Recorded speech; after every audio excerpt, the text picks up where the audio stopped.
1 더하기 1이 무한대가 되는 시간 1%TV가 여러분을 찾아갑니다. 각 분야의 1% 최고 전문가들이 모여 펼치는 지식의 향연 지금 시작합니다. 1%TV 꼭 구독해주세요. 글로벌 모니터 김수원 대표님과 함께합니다. 어서 오세요. 예, 안녕하십니까? 안녕하세요. 네. 김수원 대표님 보니까 완연한 가을을 넘어 이제 겨울이 된 것 같군요. 패션을 보고 이제 겨울이 확실한 겨울이다. 나올 때마다 이제 옷 가지고 그렇게 좀 갈구고 막.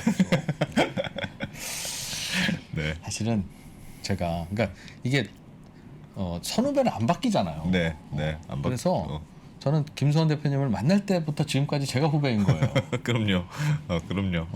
근데 이제 나도 좀 어떻게 좀 해보려고. 네. 셀트리온 분식회계 논란. 어디서부터 여쭤봐? 무슨 질문부터 드리면 좋습니까? 이게 오늘 내 그냥 이야기가 이제 회계 이슈라는 게 상당히 복잡하거든요. 네. 저희들 뭐 최근에 가장 큰 회계 이슈가 이제 삼성 바이오로직스 삼바 그 회계 이슈인데. 그 기사를 아무리 쉽게 쓴다고 쓰더라도 뭐 종속회사, 또 지배회사, 컬옵션, 실질 지배 이런 용어들이 쭉 나오고 하니까 그 일반인들이 회계를 잘 모르시는 분들이 잘 이해를 할 수가 없죠. 이제 네. 설명하는데도 네. 한계가 있고, 네. 근데 너무 또 축약을 해서 설명을 하면. 또 사실관계가 약간은 그 왜곡이 좀 되는 경향이 있거든요. 그래서 어느 정도 수준에서 설명을 드리는 게 가장 적합하냐 이런 게 항상 고민인데 지금 셀트리온 같은 경우도 제가 한 2017년 정도부터 네. 열심히 이제 봐온 기업이거든요. 이미 이제 셀트리온은 사실 2011년, 2012년 그때부터 계속해서 어느 정도 이제 좀 논란이 됐었고 특히 이제 회계 이슈 논란이 계속 있어 왔고 2017년, 2018년부터는 이제 감리 이슈가 이제 또 집중적으로 제기되고 있었고 그래서 네. 저 같은 경우도 한 2017년 경부터 나름대로 매일 들여다본 것은 아니지만 실적 나올 때나 아니면 분기 보고서 같은 거 나올 때 한 번씩 들여다보고 애널리스트 리포트도 좀 보고 또 여기저기 블로그나 카페에 나와 있는 글들도 좀 보고 그렇게 나름대로는 이제 탐구를 해온 기업입니다. 근데 이번에 보니까 금융위 산하에 그 감리위원회라고 있거든요. 네. 그 이제 이런 어떤 회계적인 이슈가 있을 때 감리위원회에서 1차적으로 판단을 해서 정선위로 정권선물위원회로 넘기면 정선위에서 결정을 해서 다시 금융위원회로 넘기고 금융위원회에서 최종적으로 추인을 하게 되는데 그 네. 판단을 아무래도 감리위원회 의견이 일단 중요하죠. 감리위원회는 회계 전문가들로 대부분 구성이 되기 때문에 네. 감리위원회에서 어떤 판단을 내리느냐 하는 게 이제 정선위로 가게 되는데 물론 그 정선위에서 뒤집히거나 상당히 이제 감경 그 조치가 되기도 합니다. 그런 경우도 많이 있기는 하지만 1차적으로는 이제 감리위원회 결정이 중요한데 그동안에 무성하게 금감원 감리팀이 감리를 하고 있다는 이야기는 많이 나왔거든요. 네. 그래서 언제 그러면 금감원 감리팀이 한번 들어가서 물어뜯기 시작하면 네. 그걸 그냥 놔주지는 않거든요. 검찰처럼 뭐라도 잡아내는 거거든요. 뭐라도 잡아내서 그다음에 그 감리위원회에 올리는데 지금 이제 보도가 다 됐지만 11월 초에 감리를 마치고 그 회사 쪽에 통보를 하게 됩니다. 그 감리 조치안 통보를 하거든요.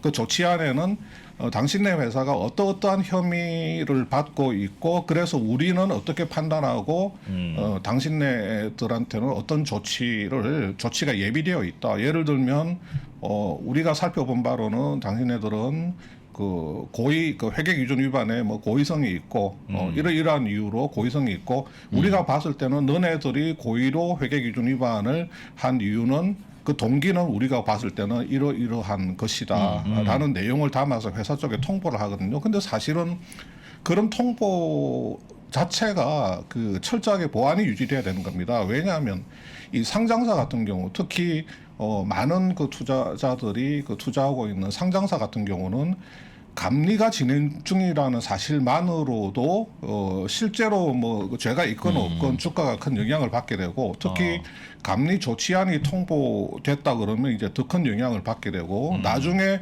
뭐 정말로 혐의가 없다는 그 내용이 밝혀져도 그거는 감리위원회의 판단이 끝날 때까지는 상당한 기간이 걸리기 때문에 예. 감리 조치 통보서를 받은 회사도 우리가 이러한 혐의로 통보를 받았다는 사실을 절대로 이야기해서도 안 되고 또 감독 당국도 그런 이야기를 절대로 해서도 안 되죠. 그런데 이렇게 이제 언론에 흘러나오는 거는 그러면 왜 어떻게 해서 이렇게 흘러나오겠습니까? 회사에서 감리 조치 받은 회사에서 기자 만나서 우리가 이 감리 조치 통보 받았어요. 지금 감리위원회 진행되고 있어요. 그렇게 이야기하겠어요? 안 하겠죠. 아니지. 그건 아니지. 상식적으로 봤을 뭐 때는 좋은 얘기라고. 감독원에서 흘린다고 봐야 되죠. 상식적으로 생각했을 네, 때는 네. 그렇죠. 이번 셀트리온 건을 감독원에서 흘렸다는 게 아니라 상식적으로는 감독원에서 흘리게 되는데 그러면 감독원에서 흘린다면 왜 흘릴까요? 왜 흘릴까요? 그게 나도 옛날에 검찰에서 누구 조사할 때도 검찰이 흘리거든요. 네. 여론 조성을 위한 거죠. 그렇죠. 여론 네. 조성을 자, 위한. 이렇게 여론 조성하는 굉장히 그 시총이 굉장히 크고 네. 이 감리 그 사안 자체가 굉장히 민감하고 상당한 공방이 예상된다고 하면 네. 언론에 흘리게 되면 언론에서 크게 다룰 것이고 그렇게 되면 당연히 혼내줘야 되는 데서 감리위원이나 위에 그 다음 단계의 증선위원이나 이 이슈에 대해서 야 이게 사회적으로 크게 지금 이슈가 되고 있구나 예. 그런 생각이 들면 회사 쪽을 뭐 그렇게 회사 쪽에 그 어떤 그 편을 들기가 어려워요. 일부러 편을 들 필요는 없지만 예를 들어서 감독원 말도 어느 정도 설득력이 있고 그런데 네. 회사 쪽의 항변도 이것도 상당한 설득력이 있다. 그래서 좀 애매하다고 할 때는 이게 사회적으로 큰 이슈가 되어버리면 회사 쪽 입장을 들어주기가 어렵다는 말이죠. 그러니까 초기에 회사 쪽은 절대로 이야기를 못합니다. 어떤 감리 조치 통보를 받고 나서 먼저 이야기를 못해요. 예, 그러니까 감독원에서 그 조치 통보안을 이렇게 흘리게 되면 크게 기사화되면 감독원 감리팀이 아무래도 유리한 입장에 서게 될 가능성이 높죠. 셀트리온 그룹의 그 조치안을 이번에 감독원이 흘렸다 예. 그렇게 이야기하는 건 절대로 아닙니다. 그건 아닌데 일반적으로 이제 그런 경향이 있다는 이야기고요. 예. 예. 지금 제가 여기서 이게 회계적으로 깊이 들어가려고 하면 굉장히 깊이 들어갈 수 있는 부분들이 아주 많습니다. 네. 이게 뭐 연결 회계 이슈부터 시작해가지고 그 매출 영업 수익의 인식 문제부터 시작해가지고 굉장히 깊이 들어갈 수 있는 부분이 많은데 오늘은 그렇게 깊이 들어가지 않고 좀 중요한 부분을 제 네. 나름대로는 최대한 좀 쉽게 설명을 예. 드리려고 하고 네. 또 이런 게 있습니다. 우리가 어떤 회사의 그 재무제표나 공시된 사안을 그 회사의 비즈니스 구조나 업을 제대로 이해를 하지 못하고 보면 이상하게 보이는 것들이 많아요. 그래서 그 회사의 비즈니스 구조나 어떤 업의 특성이나 아니면 그 회사의 그 비즈니스 상의 계약 관계라든가 예. 이런 것을 정확하게 이해를 하고 재무제표를 봐야지 예, 이 재무제표를 해석하는 데 있어서 오류를 상당히 줄일 수 있게 됩니다. 알겠습니다. 알겠습니다. 네. 자, 그래서 제가 먼저 네. 그림을 한번 좀 보여드리겠습니다. 서영동 저기 회장. 보시면 이제 이게 2017년도 말 기준으로 셀트리온 그룹의 지배 구조인데 네. 지금 서정진 회장이 있잖아요. 예. 그러면 서정진 회장이 이렇게 셀트리온 홀딩스하고 셀트리온 헬스케어를 이렇게 지분을 가지고 있습니다. 네. 그 다음에 이 홀딩스가 셀트리온을 가지고 있는 구조죠. 이렇게 지분을 이렇게 가지고 있습니다.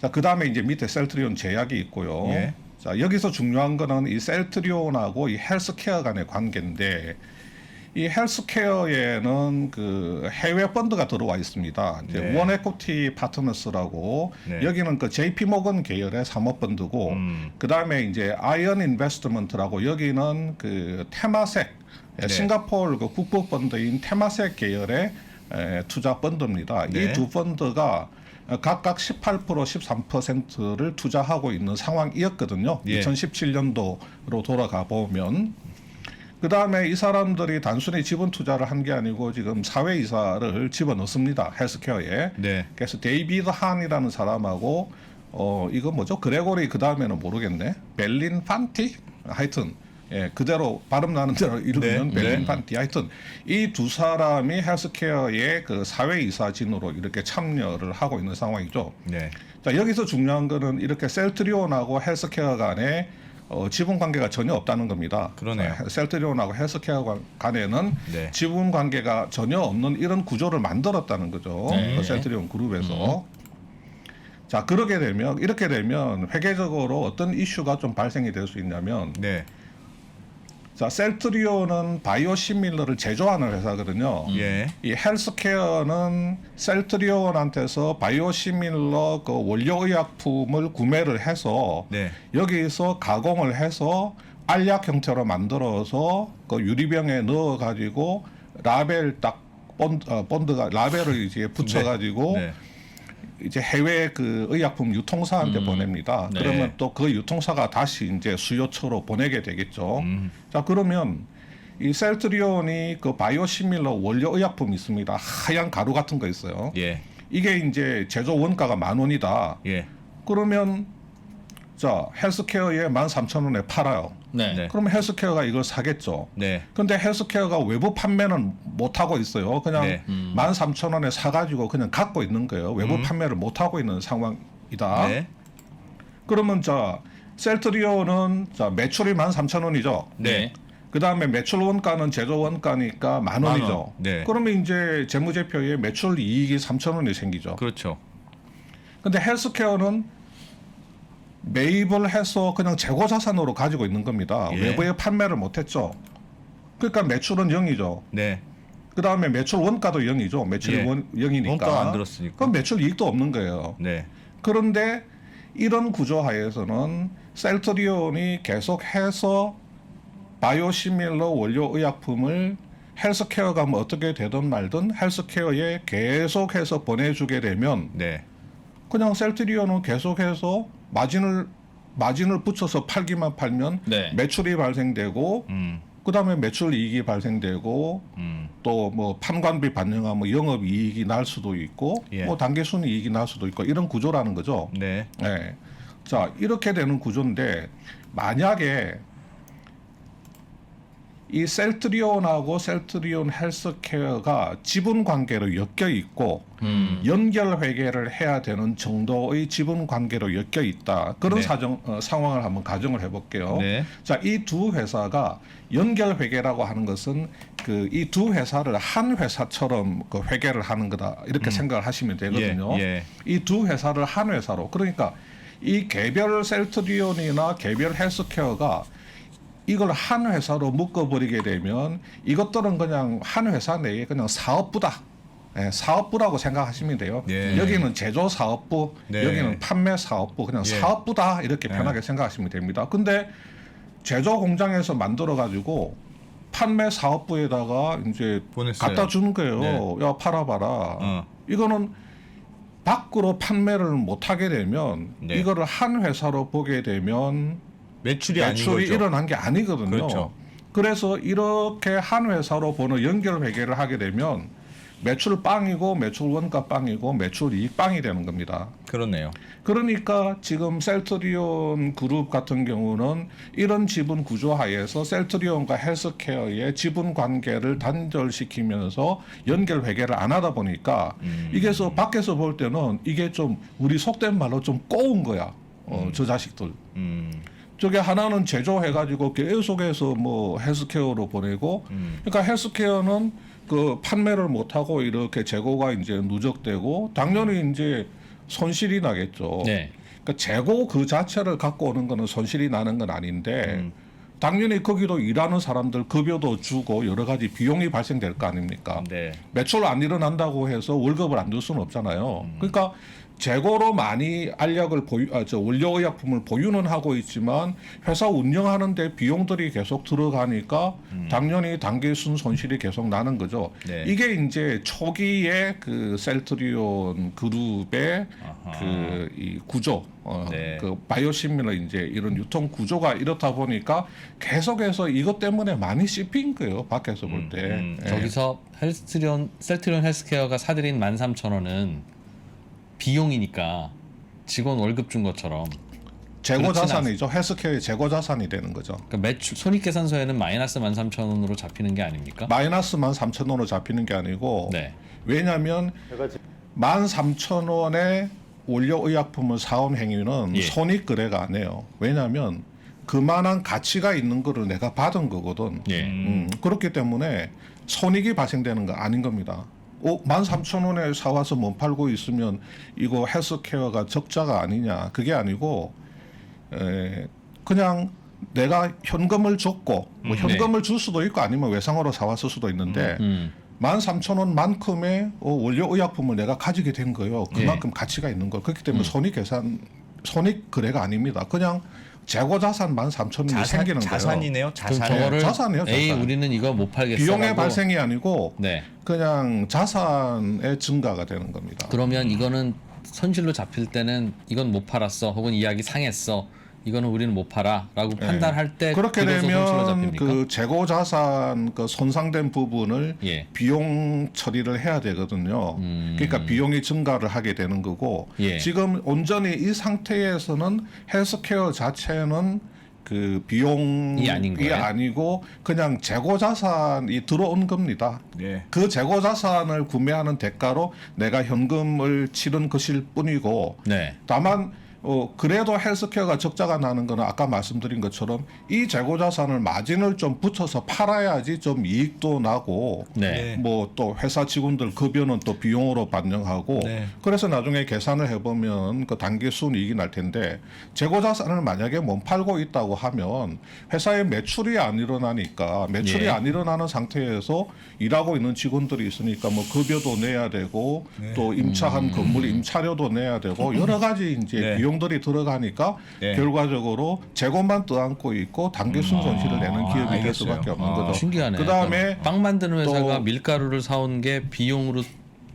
그 계상해서 못 그 팔았으면 비용으로 손실은 아니다. 되는 거는 예. 나중에 그 밀가루로 빵을 만들어서 네. 판매를 하게 되면 그게 매출 원가로 처리가 되는 겁니다. 그때 비용화가 되는 겁니다. 팔았을 때 팔았을 때. 예. 알겠어요. 그 쌓아만 놨을 때는. 밀가루가 제조에 투입돼 가지고 빵이 만들어졌고 그 빵이 판매되었을 때 그러면 이 빵 만드는데 그 무슨 비용이 들어갔냐 그러면 밀가루 얼마에 사와 가지고 얼마가 그렇겠죠. 들어갔고 그렇겠죠. 그러면 그게 제조 원가에서 매출 원가로 변신하면서 비용 처리가 되는 겁니다. 그러면 제조할 때는 알겠어요. 딱 제조할 때는 제조 원가. 이해했습니다. 이해했습니다. 근데 이 제조한 빵을 창고에 넣어 놓으면 이게 재고 자산. 그다음에 재고 자산이 판매가 되면 매출 원가라고 하는 비용으로 변신을 하게 되는 거죠. 예. 네, 예. 알겠어요. 자, 그런데 만약에 이 헬스케어가 네, 외부로 판매를 했다. 네. 자, 이런 그 연결 회계 구조 하에서 네. 이렇게 18,000원에 팔았다. 잘 포장해가지고 네, 팔았다. 잘 팔았다. 근데 이제 뭐 포장을 하고 이게 원료의약품이니까 알약으로 만드는 그 네. 가공 단계를 거치잖아요. 네, 그 가공비가 만약에 1,000원 정도 들었다. 네. 알약을 이렇게 예, 이렇게 물 발라가지고 반죽을 해가지고 딱 이렇게 해가지고 네. 그 가공비가 이렇게 1,000원이 들었다. 그리고 1,800원에 18,000원에 팔았다. 그러면 연결 재무제표상으로도 매출은 18,000원이겠죠, 그죠? 예, 그다음에 매출 원가는 요거 원료의약품 만드는데 10,000원 들어가고 요걸 알약으로 가공하는데 1,000원이 들어갔으니까 11,000원. 매출 원가는 11,000원. 네. 그러면 매출 이익은 7,000원 이렇게 되는 네. 거죠. 그럼 이익이 예. 7,000원이 생긴 거네요. 예, 이익이 예. 7,000원이 생기게 되는 거죠. 네. 예. 자, 이런 이제 구조라는 겁니다. 네, 이 기본적인 구조는 지금 현재 셀트리온 그룹의 그 지배 구조는 요것은 2017년도 당시의 구조인데 네. 지금 많이 변하기는 많이 변했어요. 지금 뭐 그 셀트리온 헬스케어, 셀트리온 제약이라고 하는 3사를 뭐 합병을 하겠다고 이미 발표를 한 거 아닙니까? 그래서 뭐 네. 이 홀딩스 저 홀딩스 막 세워가지고 홀딩스끼리 합하고 내년쯤에 가서 밑에 이제 실제 자회사들을 합하겠다 이런 건데 그래도 기본적인 구조는 셀트리온하고 헬스케어가 지분 관계가 없기 때문에 연결 회계는 하지 않는다 하는 이제 기본적인 구조는 이제 변함이 없는 거죠. 예. 자, 여기까지 그러니까 알겠어요. 네, 그러니까 이제 다시 이 그림으로 가보면 네. 2017년도에 이런 이제 그림 구조인데 자, 그러면 밖에서 야 서정진 회장을 중심으로 해가지고 네. 보니까 셀트리온은 홀딩스를 통해서 서정진 회장이 셀트리온을 지배를 하고 있고 헬스케어는 서정진 회장이 직접 지분을 가지고 지배를 하고 있네. 네. 그렇다면 셀트리온하고 헬스케어가 지분 관계가 없어도 한 사람이 지배를 하면서 마음대로 주물떡 쪼물딱 하고 있는데 저거 연결을 하는 게 맞지 않느냐라는 사실상 한 가족인데. 네, 사실상 한 가족인 것 같은데 그러면 IFRS는 뭐 실질을 중요하게 생각한다고 하니까 실질적으로는 연결 회계로 가는 게 맞지 않겠느냐 하는 그 이야기를 하죠. 네. 근데 그 부분도 사실은 좀 살펴봐야 될 부분이 있습니다. 왜 살펴봐야 되냐면 서정진 회장이 처음에는 90%가 넘는 지분을 가지고 있었죠. 여기 헬스케어에. 예. 그런데 이렇게 해외 투자자들이 들어왔잖아요. 예.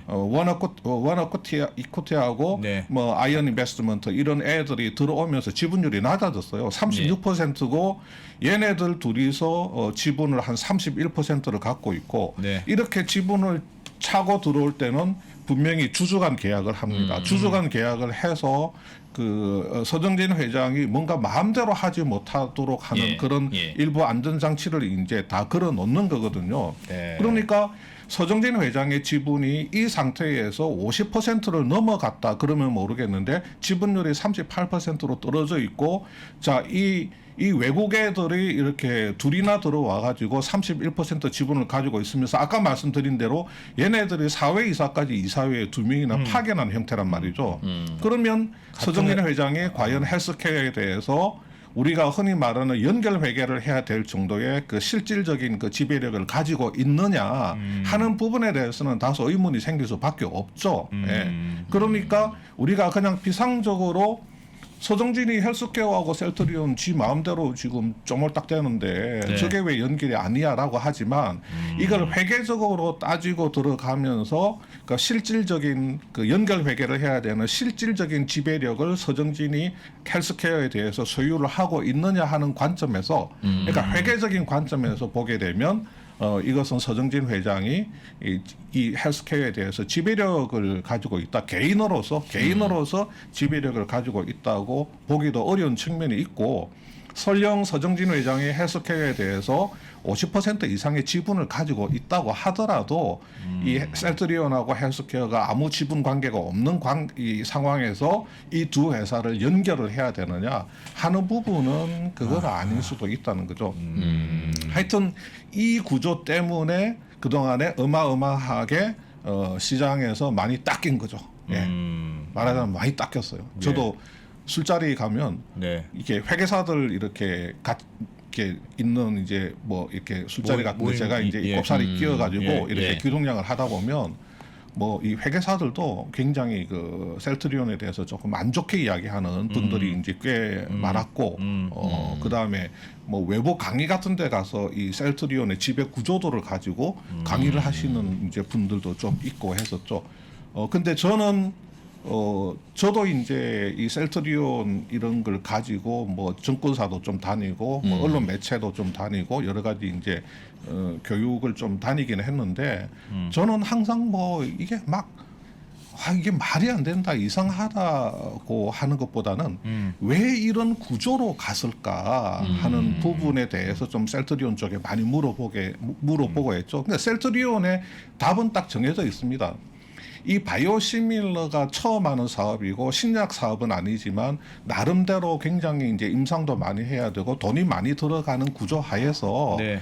셀트리온이 그 갖고 있는 리스크를 헬스케어가 같이 공동으로 부담하는 구조로 가기 위해서 서정진 회장이 이 가지고 있던 그 헬스케어 서정진 회장이 이제 헬스케어 지분을 많이 가지고 있었으니까 그러니까 이 두 회사가 공동 개발사다 공동 개발사고 두 회사의 그 어떤 리스크를 이렇게 차단하기 위한 같이 공동 개발하면서 리스크를 공동으로 부담하지만 두 회사의 지분 관계가 엮여가지고 이 그 두 회사가 같이 이제 어떤 리스크에 빠지는 상황, 뭐 그런 데 대한 그 안전 장치로 이제 이렇게 만든 구조다. 이런 설명을 많이 하죠. 이게 저도 이거 사실 잘 모르는데 그냥 제가 제가 그럼 정리를 한번 해볼게요. 네. 예를 들면, 그러니까 지금의 문제는 셀트리온을 전혀 이 상황을 모르시는 분들의 입장에서 보면 지금 셀트리온하고 셀트리온 헬스케어가 있는데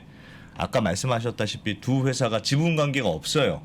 애매하게 돼 있어요. 서정진 회장이라는 사람이 중간에 껴 있으나 그래도 두 회사는 지분 관계가 없어. 법적으로 보면 남남이야. 모든 지주회사의 자회사들이 그런 구조죠. 그런 구조는 그런 구조죠. 네. 서로는 맞아요. 관계 없지. 네, 맞아요. 형제들끼리는 서로 네. 뭐 관계 그래서 없지. 셀트리온은 헬스케어에 보내요. 그 남의 회사니까. 그럼 나는 보냈으니까 어쨌든 그걸 매출로 잡아. 네. 지금까지 그렇게 잡았어요. 네. 근데 지금 감리위원이나 지금 뭐 결정된 건 아니지만 하여튼 보기에 회계적으로 야 너희가 사실상 뭐 같은 애들인데 이걸 다 매출을 잡으면 되겠느냐 이런 논란인 거죠 지금. 지금 그 감독원 감리팀에서 네. 그 감리 그 이제 그 셀트리온 그룹의 그 조치 통보한 그 내용이 이 부분 너네들이 어차피 한 계열 내에서 있는데. 그렇게 물건이 오고 가는데 예. 이거 매출 인식에 있어서 이게 좀 이게 맞지 않는 것 같다.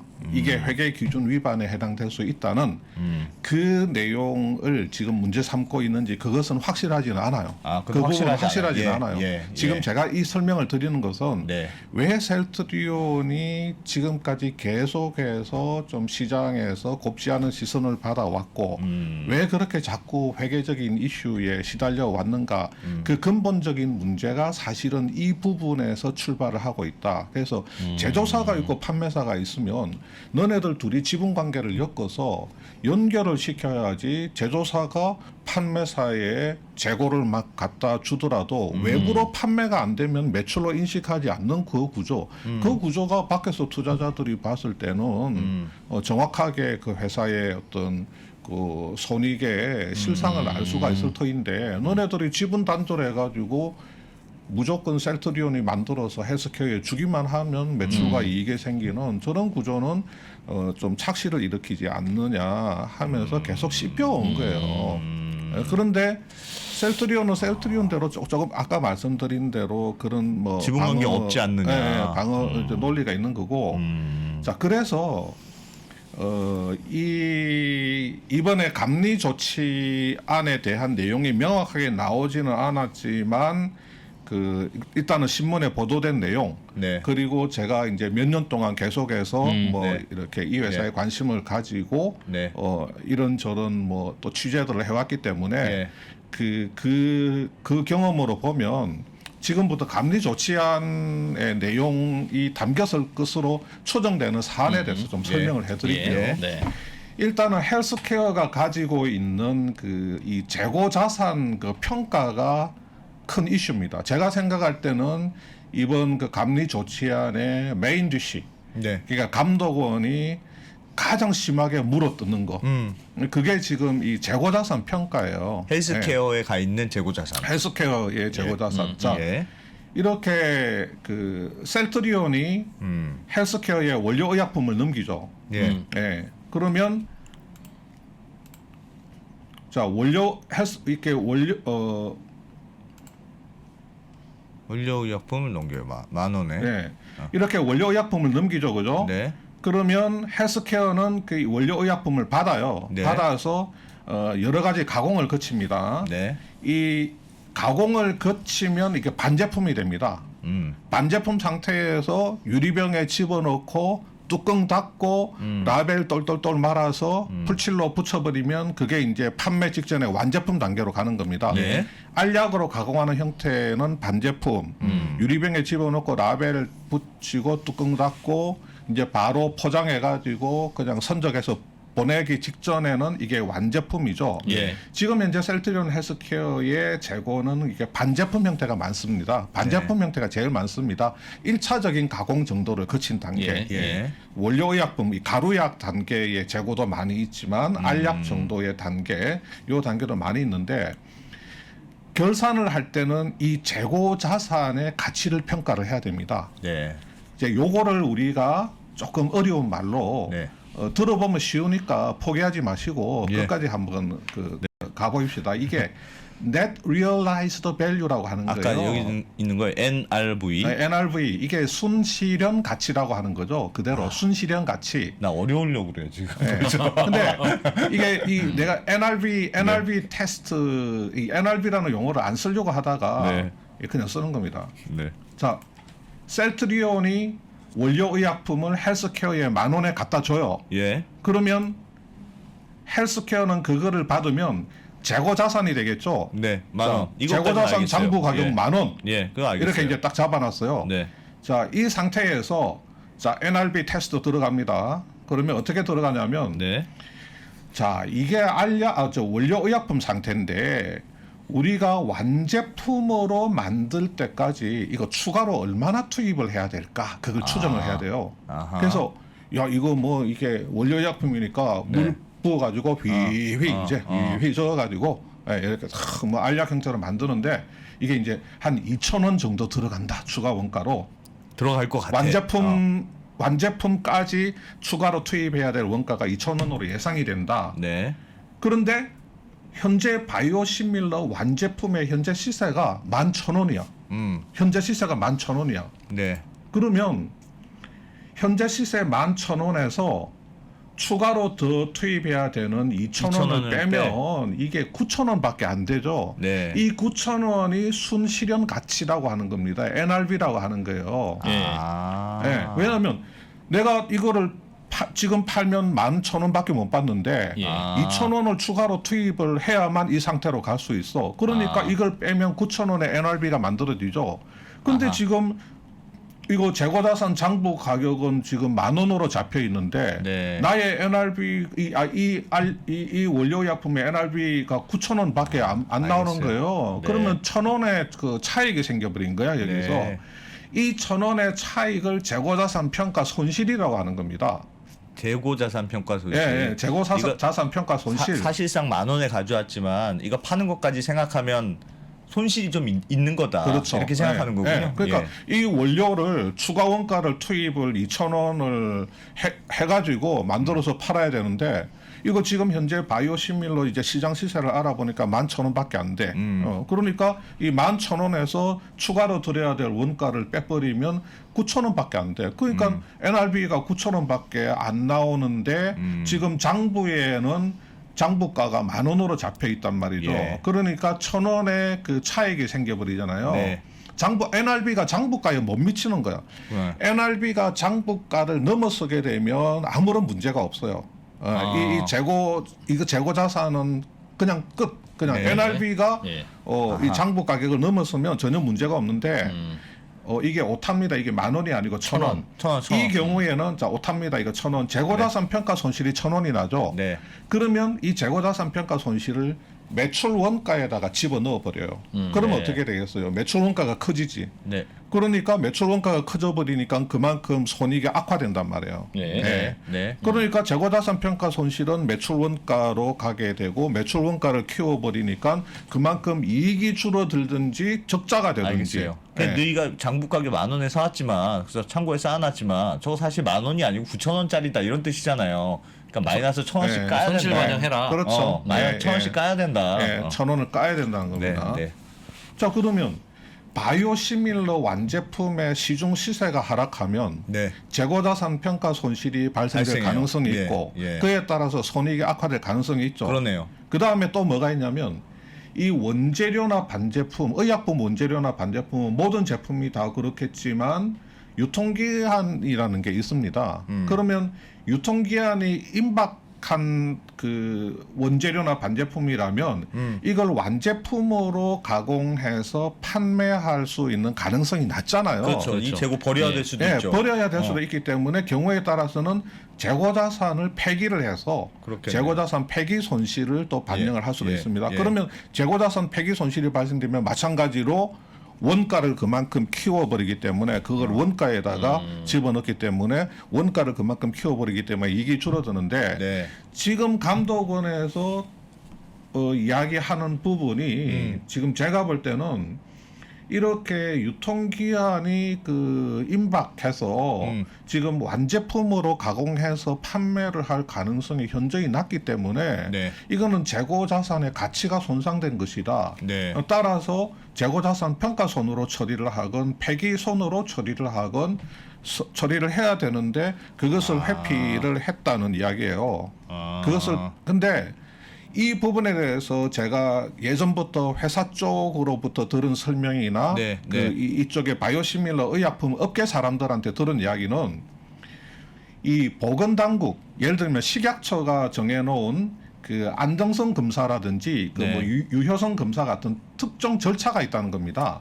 그래서 이 절차를 신청을 해가지고 그게 충족이 되면 이 바이오시밀러 의약품의 유효 기간이 연장이 된다는 겁니다. 예. 그러니까 셀트리온 그룹의 입장에서는 유효 기간의 문제로 재고 자산을 사용할 수 없게 될 가능성은 현저히 낮다. 네. 그 다음에 두 번째로 뭐냐면 현재까지 유효 기간에 다 성공해서 제품을 해외에 판매를 해왔고 판매한 제품에서 문제가 발생한 적이 없다.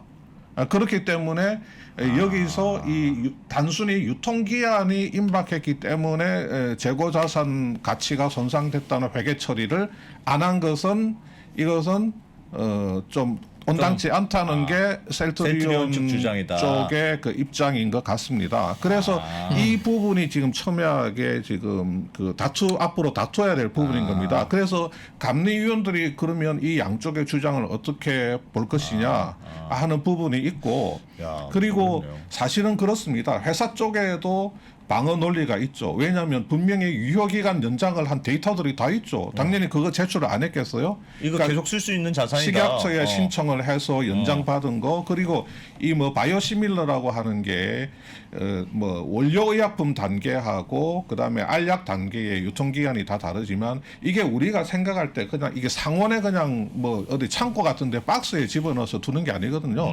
이게 보면 영하 한 수십 도에 그렇게 영하 수십 도에서 이제 보관을 하기 때문에 이 식약처가 정해놓은 절차 그 테스트 결과에 따라서 네. 이게 연장이 되는 거죠.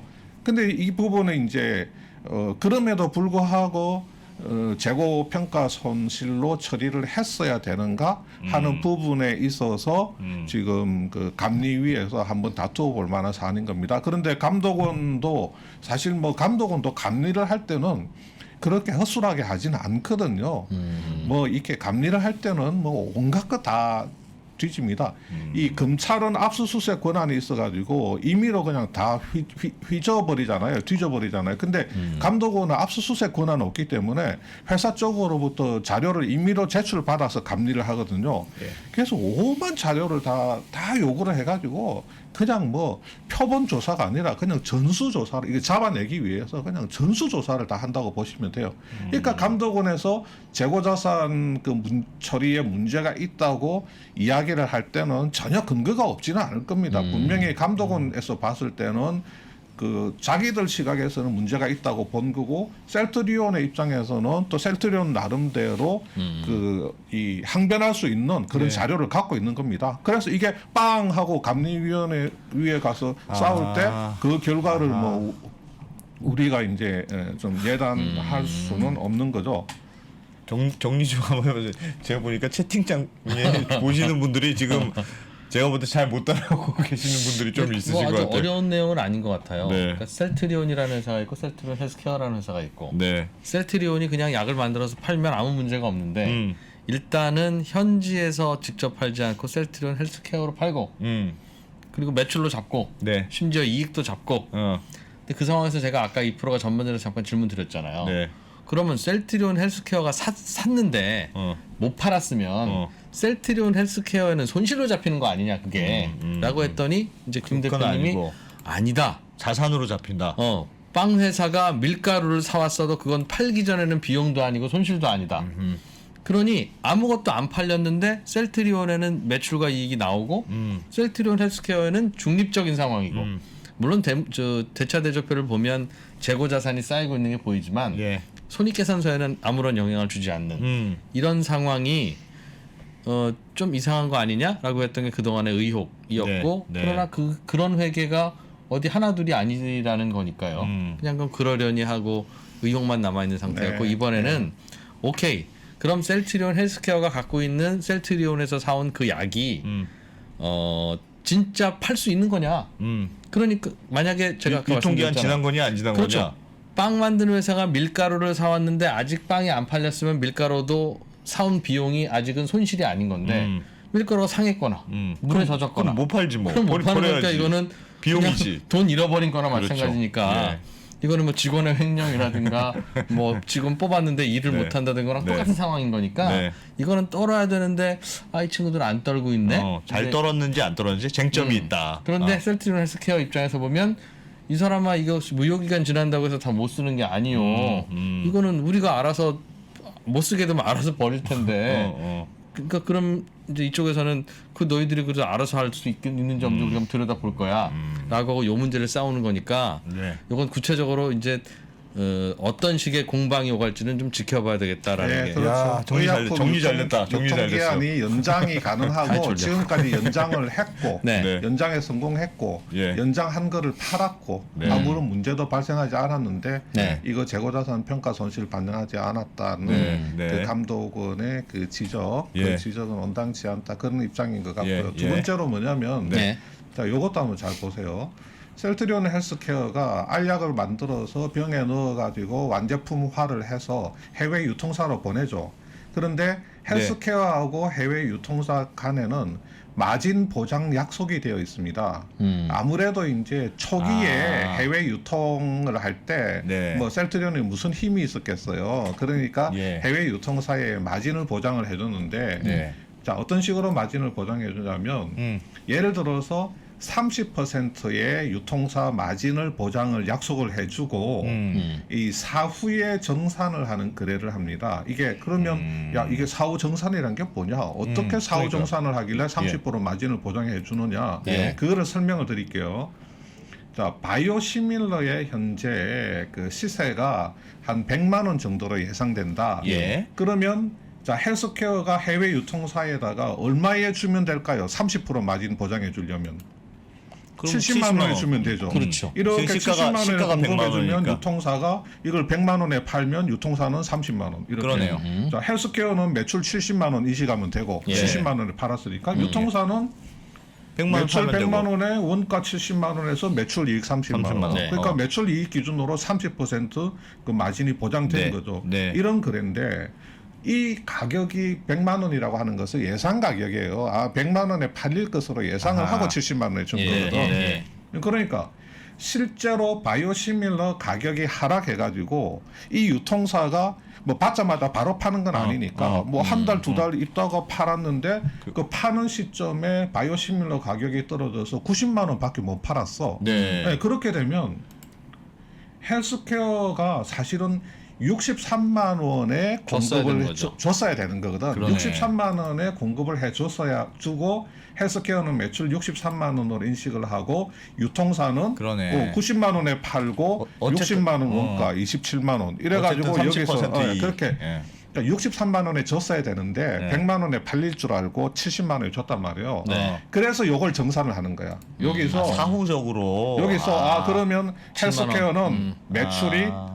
70이 아니고 요 7만큼 차이가 났잖아요. 예. 그러니까 70에서 여기 이제 63을 뺀 7만큼을 사후 정산을 하면서 헬스케어 매출은 70만 원이 아니라 63만 원으로 네. 고치는 거예요. 아하, 이렇게. 알겠어요. 네, 이게 그 사후 정산인데 아하. 그래서 요거를 이제 변동 대가라고 하는 거지. 변동한 이게 이제 대가를 거래의 주는 거다. 대가가 예, 이렇게 예, 이제 예. 변동을 하는 거. 아하, 네. 그러니까 이 변동 대가라고 하는 게 사후 정산 때문에 이렇게 알겠어요. 발생되는 예, 거죠. 예. 그러니까 바이오시밀러 이 가격이 이렇게 하락기에는 가격이 이렇게 하락할 때는 네. 이 매출의 그 감액을 유발하는 이 변동 대가가 발생할 가능성이 있겠죠. 그러네요. 예. 그리고 실제로 사후 정산을 하고 나면 매출을 다시 감소로 조정을 해야 되니까 그러네. 경우에 따라서는 적자가 발생할 가능성도 있죠. 네, 그렇죠. 예, 그렇게 되는 거란 말이에요. 자, 음. 그러면 자, 이 유통사가 네. 헬스케어한테서 받아가지고 예. 실제로 판매를 한 그거를 사후 정산을 해줘야 될 거 아니에요. 예. 그렇죠. 예. 그거는 실제 판매분에 대해서 사후 정산을 해줘야 되고 네. 그다음에 유통사가 갖고 있는 재고도 있을 거 아닙니까? 몸 팔고 있는 거. 그렇죠. 그러면 헬스케어 입장에서는 유통사가 지금 몸 팔고 있는 재고 저것도 이제 팔릴 터인데 예. 바이오시밀러 가격이 이래 떨어졌으니 예. 이놈들이 저거를 팔면 저것도 또 이제 사후 정산을 해줘야 될 거 아니에요. 그렇죠. 그러니까 몸 팔고 있는 이 재고 부분도 이렇게 바이오시밀러 시세를 감안을 해서 예. 그 아까 말한 그 사후 정산 변동 대가를 추정을 해가지고 예. 헬스케어가 재무제표에 반영을 해야 되는 거예요. 그렇죠. 네. 그렇지, 예. 그렇겠네. 그만큼 이제 그 그렇겠네. 비용으로 반영을 해줘야 네, 되는 겁니다. 네. 예. 이거는 더 싸게 팔았어야 그렇지. 되는 거니까. 예, 예. 아. 그만큼 이제 처리를 해줘야 되는 거고. 알겠어요. 예. 유통사가 반품할 수 있기 때문에 그게 그렇게 해야 된다는 거죠. 결국은. 반품할 수 있는 게 아니고 네. 그 사후에 얘들이 판매를 하고 나면 사후에 정산을 해줘야 가격. 되는데 예. 실제 판매분에 대해서는 이제 약 너 얼마에 팔았어? 우리한테 얼마에 갖고 갔는데 그거밖에 못 받았어? 알겠어요. 뭐 네. 바이오시밀러 가격이 많이 떨어졌네. 그러면서 우리가 약속한 대로 30% 마진 보장하기 위해서는 너네들한테 얼마를 이렇게 보전을 해줄게. 이제 그렇게 되는데 그러면 이제 유통사 입장에서는 야 우리가 갖고 있는 이 재고도 이 가격밖에 못 팔 텐데 이것도 너네들한테 이렇게 이만큼 비싸게 사왔는데 이것도 지금 바이오시밀러 가격이 떨어져 가지고 우리가 싸게 팔 수밖에 없으니 이것도 이제 이 부분은 실제로는 이제 나중에 그 보상을 해줍니다. 또 실제 보상은 나중에 나가지만 예. 회계라는 게 보수주의적으로 해야 되기 때문에 헬스케어 입장에서는 뭐 저것도 지금 나중에 사후 정산을 해줘야 될 가능성이 있는 부분이니까 예. 그거를 헬스케어가 재무제표에다가 반영을 하는 겁니다. 그래서 바이오시밀러 가격이 떨어지게 되면 이 그 변동 대가 때문에 그 매출에 그 굉장히 큰 감액이 일어나가지고 이익이 크게 줄거나 경우에 따라서는 그럴 그 수도 영업 있군요. 손실이 이제 네. 발생되는 경우가 있을 수가 있죠. 네. 그러면 이 헬스케어하고 유통사는 매 분기마다 이제 사후 정산을 하는 겁니다. 매 분기마다 사후 정산을 하고 헬스케어는 사후 정산을 하면서 실제 판매분 때문에 생긴 변동 대가, 저 유통사가 가지고 있는 재고 자산 때문에 생긴 변동 대가 그런 거를 헬스케어 재무제표에 해야 반영해야 되는 되는데 건데. 만약에 예. 경우에 따라서는 어떤 그 대형 유통사가 네. 큰 유통회사가 그냥 반기별로 사후 정산을 한다든지 네. 아니면 연간으로 사후 정산을 하는 계약을 맺을 수가 있거든요. 그렇죠. 예. 그렇게 되면 뭐 예컨대 그 대형 유통사가 이제 뭐 갑이니까 뭐 헬스케어 입장에서는 뭐 그렇다고 해서 뭐 이렇게 분기마다 따박따박 정확한 자료를 좀 받기도 애매하고 뭐 반기마다 결산하는 걸로 돼 있으니까 예. 그냥 반기마다 저놈들이 이제 정확한 이제 실제로 우리가 얼마에 팔았다 그런 자료를 주니까 그러니까 이제 분기마다 안 되고 저놈들이 반기마다 자료를 준다고 하니까 또 그럼 워낙에 반기마다 이제 바꾸는 거죠, 뭐. 슈퍼 갑이고 그래서 분기마다 반영을 못 하고 반기마다 반영을 했을 수가 있어요. 예. 예. 그러면 이제 감독원이 야 너네들 분기마다 결산 실적 투자자들한테 내놓지 않냐? 그러면 이 분기에 그 사후 정산 내용을 갖다가 뭐 저놈아들하고 반기 정산을 한다고 해도 너가 자식들 좀 자료를 정확하게 추정을 딱 해가지고 계산 딱딱 해가지고 우리가 이번 분기에 매출 얼마, 이익 얼마 딱딱 내놔야 되는데 뭐 저기서 뭐 정확한 걸 뭐 안 준다고 해서 그냥 이번 분기는 그냥 쑥 넘어가고 반기에 그냥 그걸 또 왕창 결산을 또 하고 약간 이렇게 되면 논쟁적일 것 이거 같은데요, 회계 기준 그거는? 위반이야. 이거 회계 기준 위반이야라고 주장을 할 수가 있거든요. 근데 헬스케어 입장에서는 아니 이게 계약 관계가 반기 정산으로 돼 있는데 아니면 1년 단위 정산으로 예, 돼 예. 있는데 이거 어떻게 하고 반영하는 뭐 거냐? 우리가 어떻게 이거 하냐. 현실적으로 그렇다고 해서 현지에 가가지고 뭐 큰 대형사에 들어가가지고 예. 뭐 실사를 할 수 있는 것도 아니고 예. 뭐 걔네들이 처음에 사후 정산을 반기마다 하기로 계약을 했다고 했다. 하면 야 너네들 반기마다 결산하기로 계약해놓고 왜 이렇게 분기마다 쪼냐 이 자식들아.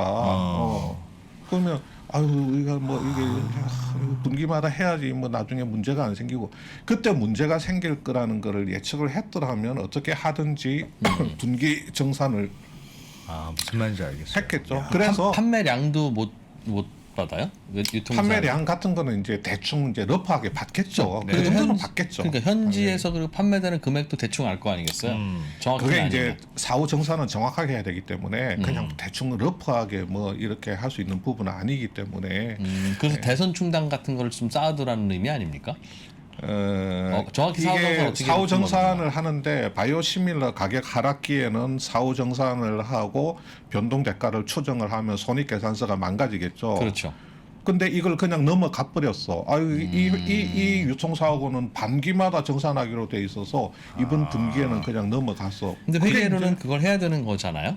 그러니까 가격이 그럴 필요 하락기에는 없는 건가? 사실상 그 매출을 소위 이른바 보정을 하는 작업이 필요하니까 사후 정산이라는 것 때문에 보정하게 되면 사실상 매출이 줄어드는 상황인 건데 그 시밀러 가격 시장 가격이 떨어지는 상황에서는 근데 예를 들면 만약에 감독원에서 문제 제기를 삼는다면 너희는 너무 띄엄띄엄해서 이게 좀 줄여야 되는 건데 안 줄인 거 아니니 이런 식으로 본다는 거네요. 그러니까, 그러니까 되게 논증적일 수 있겠네. 분기마다 정확하게 그 특히 뭐 상장사 같은 경우는 분기마다 실적을 내놓아서 왜냐하면 그 분기 실적을 보고 투자 판단도 할 수가 있는 거고 그런데 이번 분기에 바이오시밀러 가격이 하락해서 그 변동 대가 때문에 너네들 매출 이거는 분기 정산을 하게 되면 매출이 이게 아니야. 이렇게 네. 매출이 떨어져야 돼. 근데 저놈아들하고 반기 이렇게 정산 계약이 돼 있다고 해서 이번 분기 그냥 넘어가 버렸지. 그러면 너네들 지금 만든 재무제표 이거 틀린 거야. 이거 네, 회계 기준 네. 위반이야. 이렇게 이야기를 할 수가 있다는 겁니다. 무슨 말인지 알겠습니다. 대표님 회계 원칙상 그 은행들의 대선 충당금 쌓는 건 의무입니까? 아니면 그건 그 대선 충당은 뭐 의무사항이죠. 그 그렇죠. 대선 충당은 뭐 예를 들어서 매출 채권 같은 경우에 네. 매출 채권의 그 회수 가능성이 떨어진 게 확인이 되면 추정을 하죠. 이거 회수율이 얼마 정도 되겠다. 해서 그 은행의 뭐 고정 뭐 손실 이렇게 그 기준에 따라서 대선 충당금을 쌓죠. 그런데 만약에 뭐 그 분기에 대선 충당금을 쌓지 않고 네. 야 그냥 뭐 6월 말에 반기 결산 때 쌓지 뭐. 실제로 우리가 못 받는 돈으로 터는 순간 그냥 손실 처리하자. 중간중간 대선 충당금 쌓지 말고. 근데 은행은 그럴 수는 없다는 거잖아요. 그럴 수도 없죠. 근데 셀트리온은 예. 그렇게 했다는 것인데. 셀트리온 같은 경우는 전부 다 그렇게 한 게 아니고 대부분은 이제 분기에 정산을 했는데 예. 소수의 그 유통사들 같은 경우에 처음에 이제 그 뭐 소수의 유통사들 같은 경우에 이거는 제 그냥 상상입니다. 네. 야, 그 뭐 귀찮게 그 분기마다 그걸 하냐? 뭐 그냥 반기마다 하는 걸로 하지 뭐. 그러니까 셀트리온 입장에서는 어떻게 하든지 이 유통사를 통해서 약을 팔아야 되는 입장에서 안 됩니다. 분기마다 해야 됩니다. 할 수가 없으니 그러시죠 하고 또 그게 뭐 그렇게 뭐 중요한가 뭐 이거 가지고 우리가 뭐 일부러 뭐 장난질 치려고 하는 것도 아니고 그리고 알겠습니다. 바이오시밀러 가격이 떨어질지 올라갈지 그거 어떻게 알아요? 사전에 알아가지고 바이오시밀러 가격이 나중에는 떨어질 것이니 지금 반기 결산으로 바꿔놓는 게 유리하겠는데 그래서 커런틀리 떨어져 있으면 현재 상황은 반영을 해야 되는 게 이미 예를 들면- 유통사하고 그 뭐 분기 정산한다 반기 정산한다 하는 문제는 그거는 오래전에 2010년도, 11년도,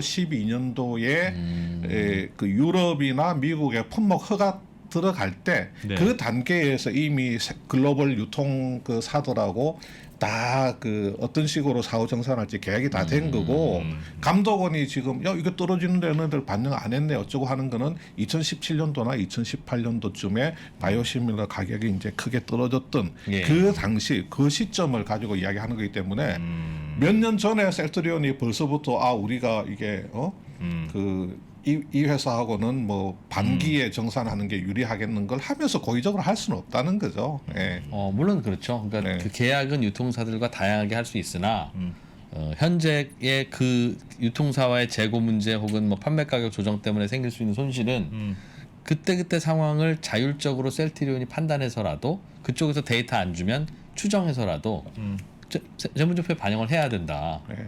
은행이 대선 충당금 충전하는 게 꼭 돈 빌려간 사람이 두 손 들었다고 대선 충당금 쌓는 건 아니잖아요. 예. 은행은 그 사정은 모르나 자기들이 보기에 저 정도쯤 되면 못 갚으실 수도 있는 것 같으니 못 갚는다고 치지 아니 이분은 갚는다고 치지 자율적인 기준에 따라서 어쨌든 하면 되는 건데 그 기준에 따라서 했느냐 안 했느냐가 관건이죠. 그렇죠. 예. 그거는 진짜 이게 지금 하여튼 그러니까 셀트리온 입장에서도 뭐 예컨대 그런 소수의 거래처하고 뭐 분기 정산을 못하고 반기 정산을 했다고 하면 네. 뭐 그냥 뭐 넘어가지는 않았겠죠. 그렇겠죠. 뭐 나름대로 어떤 방법을 써서 뭐 임의적인 평가를 한다든지 그런 걸 했는데 네. 감독원 입장에 감리를 하는 사람 입장에서는 그거를 용인해 줄 수가 없는 거죠. 감독원 입장에서는 야 이거 안 돼. 너네들이 정확하게 정확하게 했어야 한다. 그쪽으로부터 정확한 자료를 받아서 정확한 수치를 내야지. 그렇지 하지 않으면 상장사가 그 분기에 정확한 매출이 아닌 걸 매출이라고 내놓고 그렇게 할 수는 없다. 알겠습니다. 그렇습니다. 이 네. 이슈는 야. 만약 성의를 다해서 했으면 네. 최선을 다해서 했으면 되는 건지 아니면 그쪽하고 얘기를 좀 더 했어야 된다는 건지 야. 입증해야 할 문제일 것 같긴 한데 진짜 회계적인 역시 회계적인 뭐 역시 문제네요. 회계적인 이슈는 뭐 네. 쉽지가 않고 제가 오늘 뭐 하고 싶은 이야기에 한 지금 한 30% 정도 한 것 같아요. 아, 정말요? 지금 예. 아, 한 번 더 그래요? 하죠 네. 그러면 셀트리온 특집으로 근데 한 번 더 이거 하죠. 뭐 예. 한 번 더 하면 우리 이제 구독자 시청자분들이 예. 야 이번 시간에 너무 재밌었어. 그러니까 다음 시간에 또 들었으면 좋겠다. 그렇게 하실 리가 없어요. 야 이거 아우 머리 아파. 그냥 네. 나중에 뭐 네. 결과 나오면 보면 되지. 뭐. 알겠습니다. 예. 알겠습니다. 그러지 않겠어요? 하여튼 이런 이슈군요. 준식회 논란이 와. 앞으로 남은 일정은 어떻게 됩니까? 그럼 이 감리가 들어왔고 뭐 발표가 되고 지금 하면. 이제 감리위원회에서 이제 감리를 열어가지고 나중에 이제 최종적으로 감리위원회 판단 뭐 이게 얼마나 걸릴지는 몰라요. 몇 달이 걸릴 수도 있고. 하여튼 그 결과가 나오면 그거를 증선위로 이제 이첩을 합니다. 올리면. 그러면 이제 증선위에 올라가서 증선위원들이 보게 되겠죠. 네. 그래서 뭐 감리위 결과를 그대로 수용할 수도 있고 감경될 수도 있고 예. 아니면 아하. 더 이렇게 할 수도 있고. 더안 이거 저 징계를 강화해가지고 예.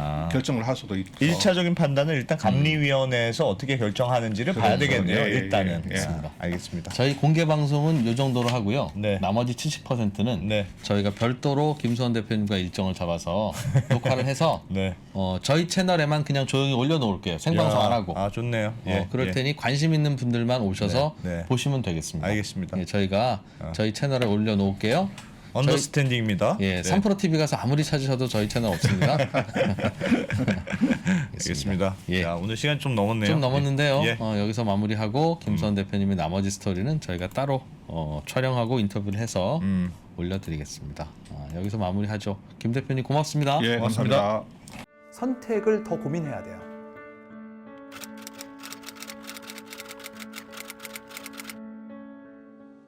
송기룡 부사장의 3프로TV 강의가 출시된 이후에 이렇게 3프로TV 수강생 여러분께 감사하다는 말을 많이 들은 적이 있는가 싶습니다.